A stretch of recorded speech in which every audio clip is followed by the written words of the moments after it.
He didn't want his son. Not when he was born. Not when he learned to walk. Not when he cried asking why his dad never showed up. But now? Now his new wife says I'm selfish for not letting her see him. After years of neglect, after watching my child beg for love from a man who never showed up, she thinks I owe her family time. So let me tell you exactly why I said no. And why, for the first time, I don't feel guilty about it. When I got pregnant at 21, I truly believed we were building a family. We'd been together 3 years. We talked about apartments. About baby names.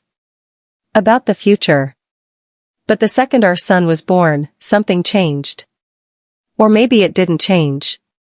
Maybe I just finally saw the truth. He didn't hold him much. Didn't wake up at night. Didn't learn how to change a diaper.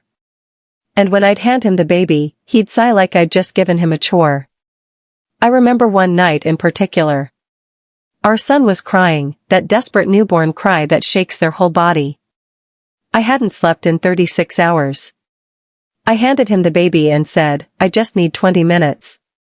He looked at me and said, I have work tomorrow. I was on maternity leave. Alone. That was the beginning of the end. We broke up when our son turned 1. And for the first year after we split, he showed almost no interest in seeing him. When we went to court, he actually told the judge he only wanted to see his own child once a month. Once a month. The judge granted him every other weekend. But he stuck to his request. 1 weekend a month. Sometimes less. Child support was ordered. His wages were garnished. And he had the nerve to tell me, you need to stop taking my money. Taking his money. As if diapers, food, rent, clothes, daycare, as if those were luxuries. I told him calmly, that's not my money. That's your son's. He hated that. And suddenly, 8 months later, he changed. Or so it looked. He started taking both of his weekends. Filed for 50-50 custody. Requested child support to stop. The judge saw effort. The court loves the idea of equal parenting. So custody changed. And child support stopped. But here's what the judge didn't see. My son wasn't spending time with his dad. He was spending time with his grandmother. Every weekend. And don't get me wrong, his grandma is lovely. She loves him deeply. But that wasn't the point. My son would come home quiet. Too quiet. One Sunday, he sat at the kitchen table coloring, and without looking at me he asked, Mom, why doesn't Dad want to play with me? My heart didn't just break.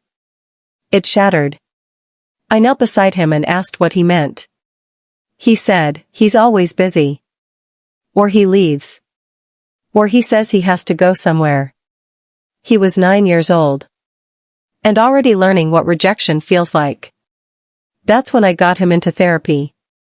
Because I could see the pattern forming. The questions. The self-blame.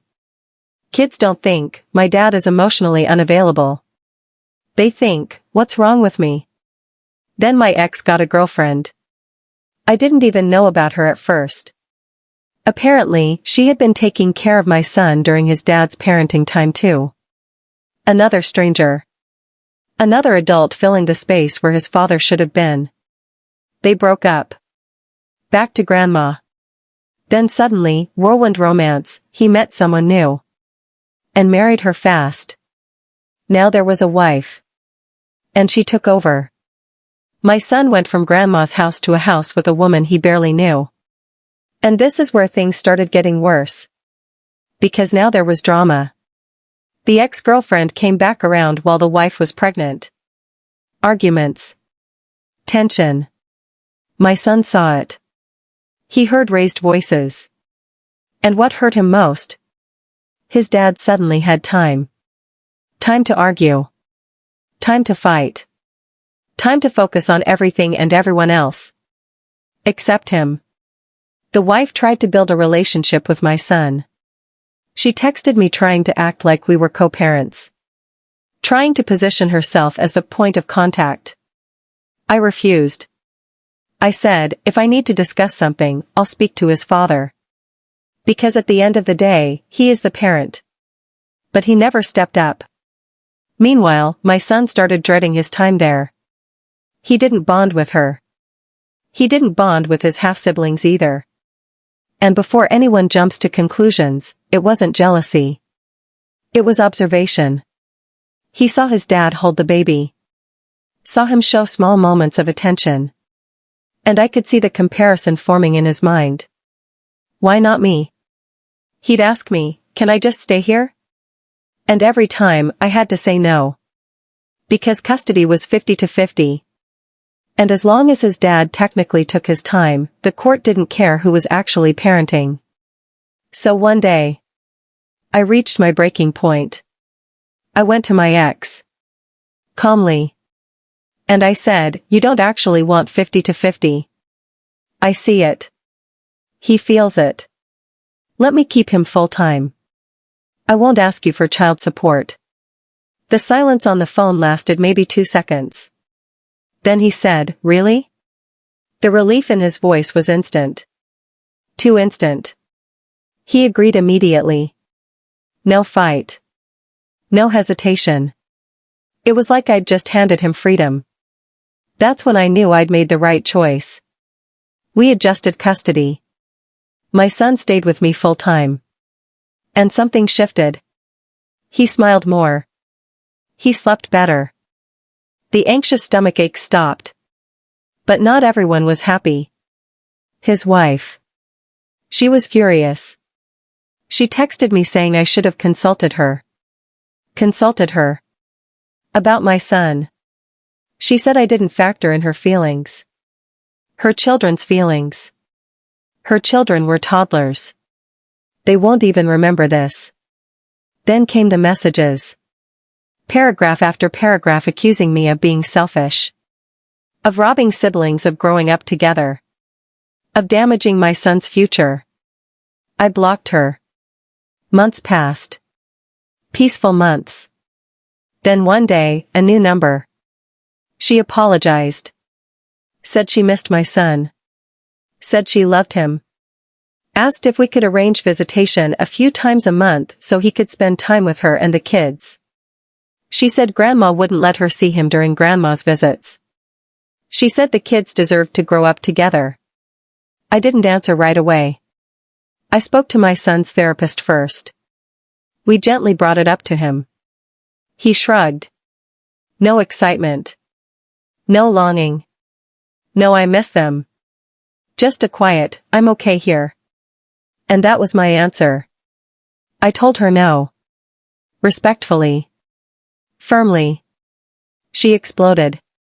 Called me selfish again. Said being an only child would be worse for him. As if forced proximity creates love. As if siblings automatically become lifelong support systems. Not in toxic environments. Not when the foundation is neglect. And here's the part that really gets me. She wants access. But where was his father's effort? If he truly cared, he could call. He could visit. He could build something. But instead, she wants me to facilitate a relationship in a house that made my child feel invisible. No. I will not send my son back into a situation where he watches his father choose everyone else. I will not reopen a wound just because it makes her uncomfortable that he's gone. The moment I realized I didn't feel guilty anymore. That was the real victory. For years, I felt like the villain. Like maybe I was too protective. Too strict. Too emotional. But when I watched my son laughing freely in our living room, relaxed, secure. And I thought about him sitting at that kitchen table asking why his dad didn't want him. Something hardened inside me.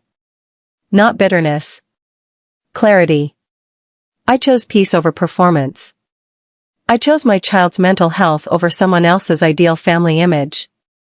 And when she called me selfish? For the first time, it didn't sting. Because protecting your child from repeated emotional rejection isn't selfish. It's strength. Not every blended family works. Not every sibling bond is magical.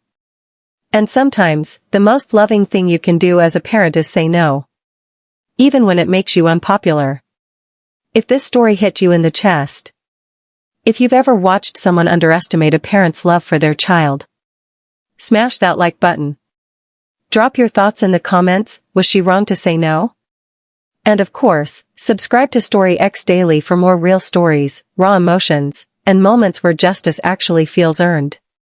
Because sometimes, peace is the sweetest revenge of all.